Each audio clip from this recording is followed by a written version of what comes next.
안녕하세요. 책 읽어주는 디아입니다. 오늘 소개해드릴 작품은 루이스 캐롤의 이상한 나라의 앨리스입니다. 낭독 시작하겠습니다. 챕터 2 눈물 웅덩이. 이상해진다, 이상해져. 앨리스가 소리쳤다. 이제 난 세상에서 가장 큰 망원경을 펼 때처럼 길어지고 있어. 잘 있어라, 봐라. 잘 있어. 오, 불쌍한 나의 작은 발. 누가 너희에게 양말과 신발을 신겨줄까? 난 이제 해줄 수가 없는데. 너희는 나와 너무 멀리 떨어져 있구나. 이제는 너희 스스로 훌륭하게 그 일을 해내야 해. 발들에게 친절하게 굴걸. 앨리스는 생각에 잠겼다. 그렇지 않으면 내 발은 이제 내가 가고 싶은 곳으로는 안 가려고 할 거야. 그래, 크리스마스 때마다 새 장화를 한 켤레씩 선물하자. 앨리스는 어떻게 하면 매년 장화를 선물할 수 있을지 궁리하기 시작했다. 아무래도 배달부를 보내야겠어. 그러면 얼마나 우스울까? 자기 발에 선물을 보내다니. 받는 주소도 얼마나 우스울까? 앨리스의 오른발 귀하, 벽난로 옆 깔개. 사랑을 담아 앨리스가. 오, 세상에, 내가 지금 얼마나 말도 안 되는 소리를 하고 있는 거야. 그 말을 하자마자 앨리스는 복도의 지붕에 머리를 부딪혔다.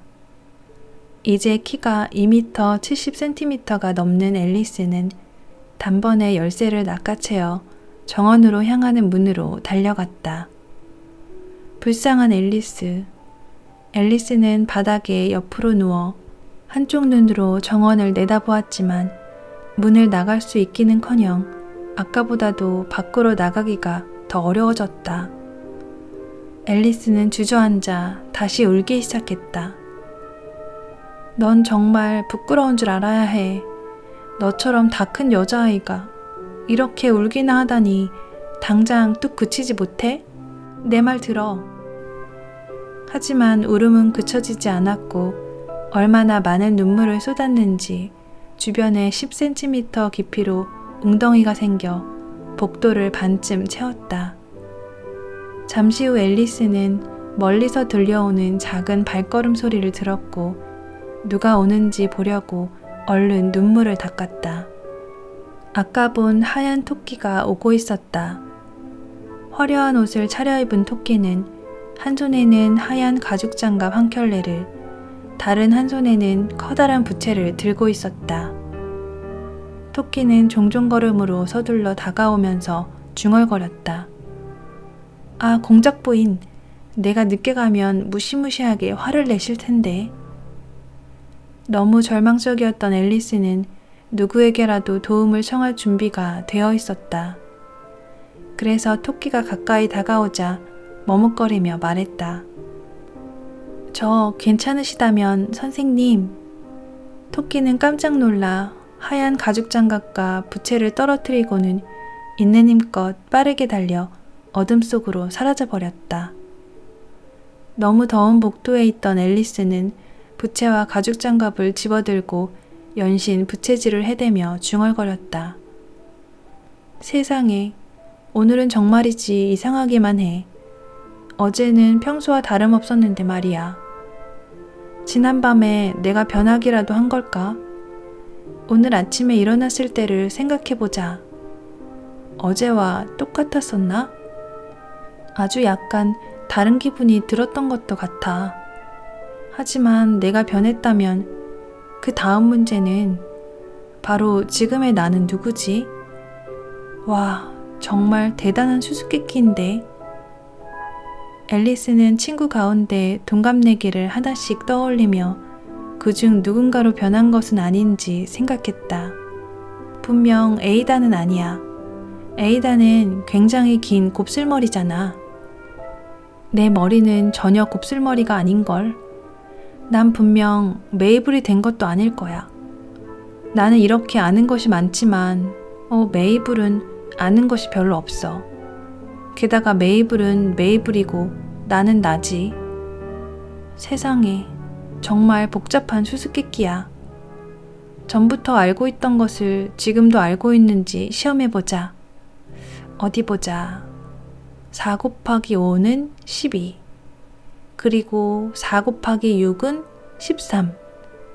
그리고 4 곱하기 7은 세상에, 이래서야 20까지 가지도 못할 거야. 하지만 구구단은 별로 중요하지 않아. 이제 지리를 공부해보자. 런던은 파리의 수도이고 파리는 로마의 수도이고 그리고 로마는 아니야, 전부 틀렸어. 이젠 알았어. 나는 분명 메이블로 바뀐 거야. 그렇다면 작은 악마는 어떻게 하나를 외워봐야지. 앨리스는 수업을 들을 때마다 무릎 위에 두 손을 올려놓고 시를 외우기 시작했다. 하지만 앨리스의 목소리는 약간 쉰 것처럼 들렸고 단어도 이상하게 튀어나왔다. 작은 악어는 어떻게 하나 반짝반짝 빛나는 꼬리로 나일강에 물을 퍼다가 황금빛 비늘마다 부어요. 악어는 기분 좋게 웃어요. 말끔한 발톱을 세우고 부드러운 미소를 지으며 입에 들어오는 작은 물고기들을 맞아들여요. 아마도 틀렸을 거야. 가엾은 앨리스가 말했다. 앨리스는 다시 눈물이 그렁그렁한 눈으로 말을 이어갔다. 난 이제 메이블이 된 거야. 그러니까 그 작고 초라한 집에 가서 살아야 할 거고 가지고 놀 장난감은 하나도 없을 거고 또 수업도 너무 많이 들어야 할 거야. 안 돼. 이미 결심했어. 만약 내가 메이블이라면 여기서 나가지 않을 거야. 메이블의 가족이 이쪽으로 고개를 들이밀고 다시 올라오너라 얘야 라고 말해도 아무 소용이 없을 거야. 나는 그냥 위를 올려다보면서 그럼 내가 누구예요? 먼저 말씀해 보세요. 찾으시는 그 사람이 내가 맞으면 그때 올라갈게요. 내가 그 사람이 아니라면 여기서 올라가지 않을 거예요. 내가 그 사람이 될 때까지 하고 말할 거야. 하지만 세상에, 갑자기 울음을 터뜨리며 앨리스가 소리쳤다. 그래도 그들이 고개를 이쪽으로 들이밀어 주었으면 여기 이렇게 혼자 있는 것도 완전히 지쳤는걸. 그렇게 말하며 앨리스는 제 손을 내려다보았고 말하는 동안에도 토끼의 작고 하얀 가죽 장갑 한 짝을 손에 쥐고 있었다는 것을 깨닫고 깜짝 놀랐다. 내가 뭘 어떻게 한 거지? 토끼의 작고 하얀 가죽 장갑 한 짝을 손에 쥐고 있었다는 것을 깨닫고 깜짝 놀랐다. 내가 뭘 어떻게 했던 거지? 앨리스는 생각했다. 내가 다시 작아지고 있나 봐.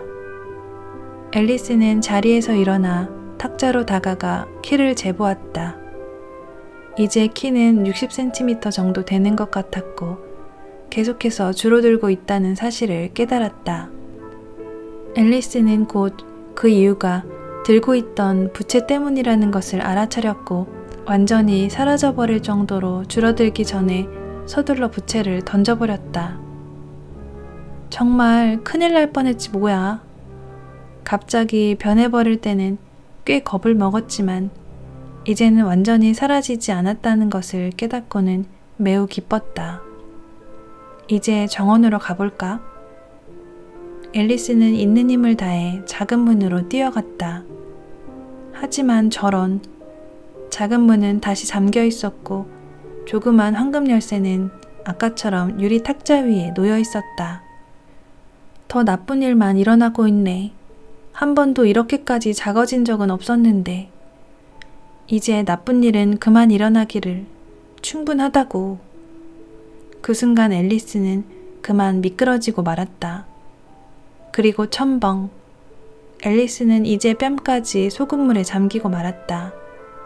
처음에는 어쩌다가 바다에 빠진 거라고 생각했다. 그러면 기차를 타고 돌아갈 수 있을 거야. 하지만 앨리스는 곧 자신이 키가 2m 70cm까지 커졌을 때 흘린 눈물이 고여서 생긴 웅덩이에 빠졌다는 사실을 깨달았다. 그렇게 많이 울지 말걸. 헤엄을 치며 빠져나갈 길을 찾던 앨리스가 말했다. 내가 흘린 눈물에 빠져버리다니. 아마 분명 벌을 받는 걸 거야. 정말이지 이상한 일이야. 하지만 오늘은 이상한 일만 일어나고 있네. 바로 그때 앨리스는 무언가가 웅덩이로 뛰어드는 소리를 들었다. 앨리스는 무엇인지 알아보려고 소리가 나는 쪽으로 헤엄쳐 갔다. 처음에 앨리스는 그것이 해마나 하마라고 생각했지만 고작 생쥐 한 마리가 자신처럼 미끄러졌다는 것을 알게 되었고 그 다음 순간 자신이 얼마나 작아졌는지를 기억해냈다. 이제 와서 생쥐에게 말을 걸어봤자 소용이 있을까? 이곳에서는 모든 일이 다 이상하니까 분명 저 생쥐도 말을 할 수 있을 거야. 아무튼 말을 걸어봐야 나쁠 건 없지. 생쥐야, 이 웅덩이에서 나가는 길을 알고 있니? 여기서 수영하기가 너무 힘들어. 생쥐는 앨리스를 호기심 어린 눈으로 바라보았다. 작은 눈으로 앨리스에게 윙크를 보내는 것처럼 보였지만 아무 말도 하지 않았다. 앨리스는 생각했다. 아마 영어를 못하나 봐. 어쩌면 정복자 윌리엄과 함께 건너온 프랑스 생쥐일지도 몰라. 그래서 앨리스는 다시 말을 걸었다. 우에마 샤트? 앨리스의 불어 교과서에 처음 나와 있는 문장이었다. 생쥐는 갑자기 물속에서 튀어오르더니 겁에 질려서 바들바들 떨었다.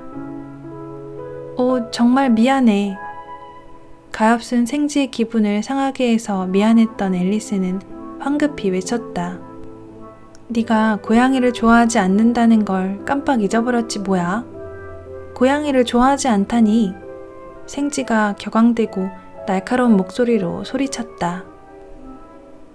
네가 나라면 고양이를 좋아할 것 같아?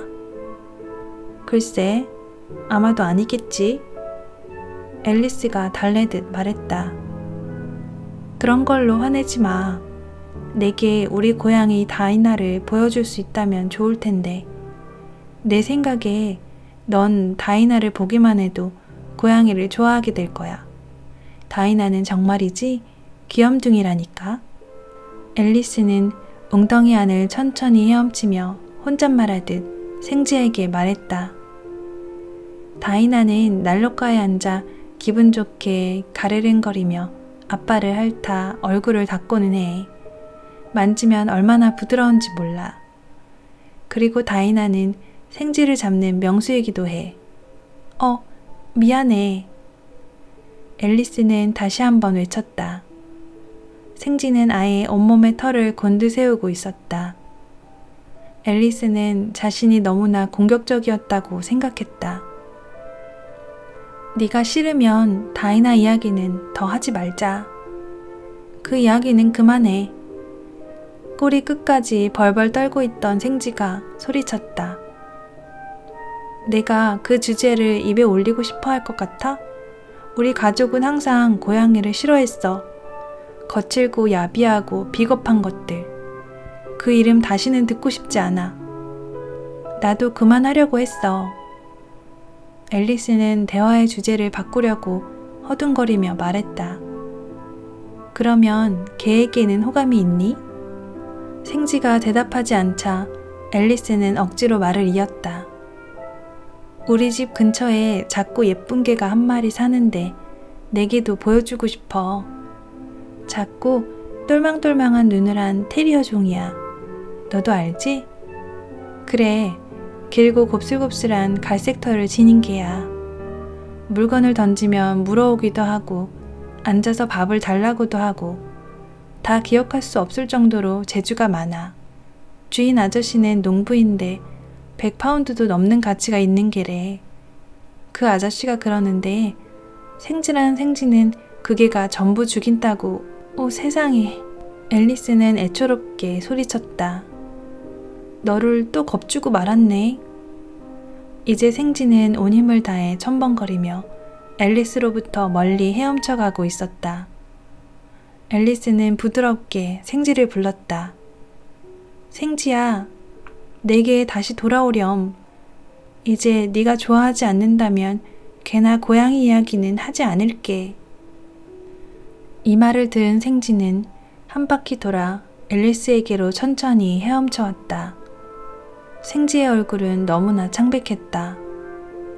생지는 떨리는 목소리로 낮게 말했다. 우리 같이 웅덩이에서 나가자. 나가서 내가 겪었던 이야기를 들려줄게. 그러면 내가 왜 그토록 개와 고양이를 싫어하는지 너도 알게 될 거야. 나가기에 딱 알맞은 때였다. 이제 웅덩이는 물에 빠진 새와 동물들로 잔뜩 붐비고 있었다.